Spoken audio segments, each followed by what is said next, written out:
류마티스 관절염은 일반 통증 질환과는 좀 틀리죠, 치료 방법이. 류마티스 내과 전문의 원정원 원장님과 함께하겠습니다. 원장님 안녕하세요. 안녕하세요. 관절염 하면 류마티스 관절염이 빠질 수가 없죠.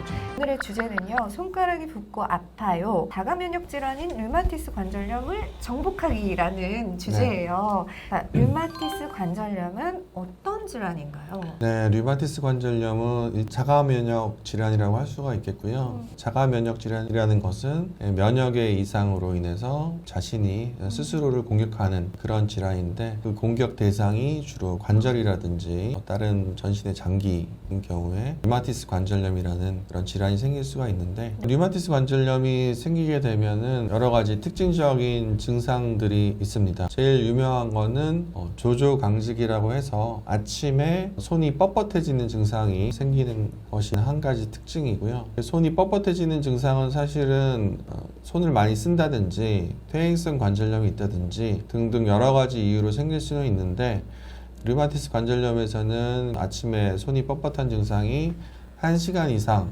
지속이 된다는 특징이 있고, 다른 원인으로 인한 손이 뻣뻣한 경우에는 그거보다는 짧게 나타난다는 특징이 있는데, 반드시 꼭 그런 건 아닙니다. 류마티스 관절염이 있더라도 1시간 미만으로 뻣뻣한 경우도 있고, 하루 종일 뻣뻣한 경우도 있고, 여러 가지 있기 때문에 꼭 정해진 건 아니지만 하여튼 조조강직이 류마티스 관절염의 특징이다. 두 번째 특징은 손가락이 붓고 아프다. 그게 특징이라고 할 수 있겠고요. 일단 주로는 가운데 마디 이런 군데 하고, 이제 주먹 쥐었을 때 튀어나오는 부위, 이런 부위가 붓고 아플 수가 있겠고, 그 다음에 손목 같은 경우에도 잘 붓고 아픈 경우가 많고요. 주로는 작은 관절, 손가락이라든지 손목이라든지 발가락 같은 작은 관절을 중심으로 해서 관절염이 생기는 질환입니다. 류마티스 관절염 걸리신 분 파라핀으로 치료하신다고 들었었거든요. 되게 괴로울 것 같은데, 네. 그러면 류마티스 관절염은 어떤 경우에 의심을 해볼 수 있는지도 궁금해요. 네, 류마티스 관절염은 손가락이 다른 이유 없이 손가락 마디가 붓고 아프다. 붓고 아픈데 이게 한쪽만 그런 건 아니고 여러 군데 양쪽으로 생길 경우에 의심해 볼 수가 있겠고, 그다음에 아침에 손이 뻣뻣한 증상이 좀 오래 가는 편이다. 그런 경우에도 의심해 볼 수가 있습니다. 류마티스 관절염은 전신 질환이기 때문에 관절 증상 말고도 너무 피곤하다든지 이유 없이 체중이 좀 감소한다든지 그런 게 동반이 될 수가 있고요. 그 외에도 미열감이 좀 생긴다든지. 열감까지 오는군요. 저는 사실 요즘에 밤에 늦게까지 작업을 하고 일어나면 손이 되게 뻣뻣하고, 그리고 저는 팔목이 옛날부터 이렇게 좀 안 좋았거든요. 이런 것도 의심해 볼 수 있나요? 류마티스 관절염으로? 그런 증상이 있을 때 혹시 류마티스 관련성은 없는지, 만약에 그런 증상이 쉽게 없어지지 않고 오랫동안 갈 때는, 그 오래라는 기준은 보통은 한 달 이상, 6주 이상이라고 하는데, 좀 오래 가는 경우에는 혹시 류마티스 관절염은 아닌지 검사를 해보는 것이 필요하겠고, 그 증상만 가지고는 완전히 류마티스 관절염인지 아닌지 구분하기는 쉽지는 않습니다. 류마티스 관절염을 판단하려면 검사를 해야 되잖아요. 네. 근데 엑스레이로 아닐 것 같거든요, 제 생각에는. 혈액 검사를 하나요? 다 맞는 말씀이신데, 류마티스 관절염을 검사를 하려면 여러 가지를 검사를 하게 되는데요. 처음에는 이제 혈액 검사를 통해서 일단 염증이 실제로 있는지, 염증 수치가 오르진 않았는지, 류마티스 질환과 관련된 항체에 대해서 검사를 하게 되고, 손가락이 아픈데 실제로 손가락 관절에 염증이 있는지 눈으로 직접 보기 위해서 관절 초음파 검사를 하게 됩니다.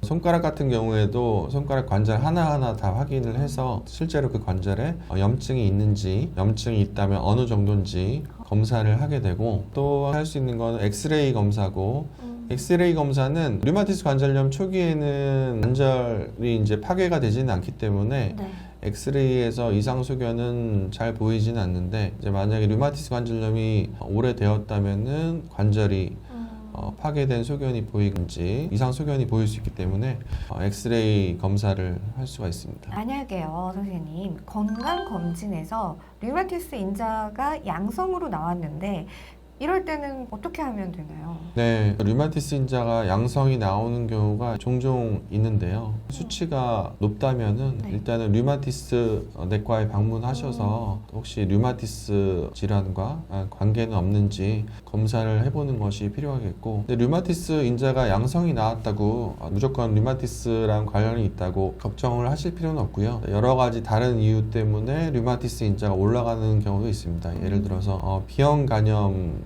보균자라든지 다른 약물을 복용했다든지 다른 감염이 있었을 때 류마티스 인자가 올라갈 수가 있기 때문에 일단은 관절 증상이라든지 그런 증상이 있는지가 중요하겠고, 네. 의심되는 증상이 있다면 검사를 해보는 것이 중요하겠습니다. 아까 제가 파라핀 이야기 잠깐 했었는데 류마티스 관절염의 그 치료 방법이 여러 가지가 있을 것 같은데 얘기 좀 해주세요. 치료 방법은 한마디로는 먹는 약, 아니면 주사제가 있는데, 류마티스 관절염은 일반 통증 질환과는 좀 틀리죠, 치료 방법이. 네.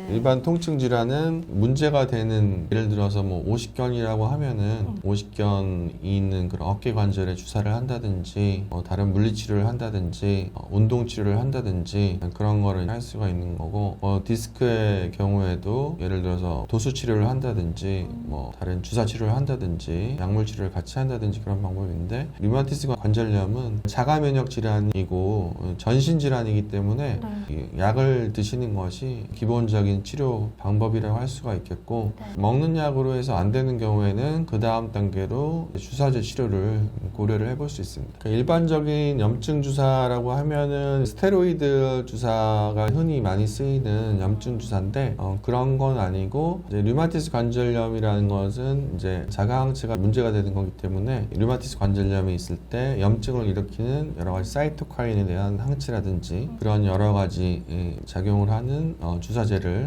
쓸 수가 있습니다. 오늘도 좋은 말씀 정말 감사드립니다. 네. 자, 이렇게 3편에서는 류마티스 관절염에 대한 이야기를 해봤는데요. 다음 편에서는 섬유근육통에 관한 이야기를 해주실 거예요. 이 영상도 여러분 구독 눌러주시고요. 네, 좋아요 눌러주시고요. 여러분의 댓글 참여도 기다리겠습니다. 저희는 여기서 인사드릴게요. 고맙습니다. 감사합니다.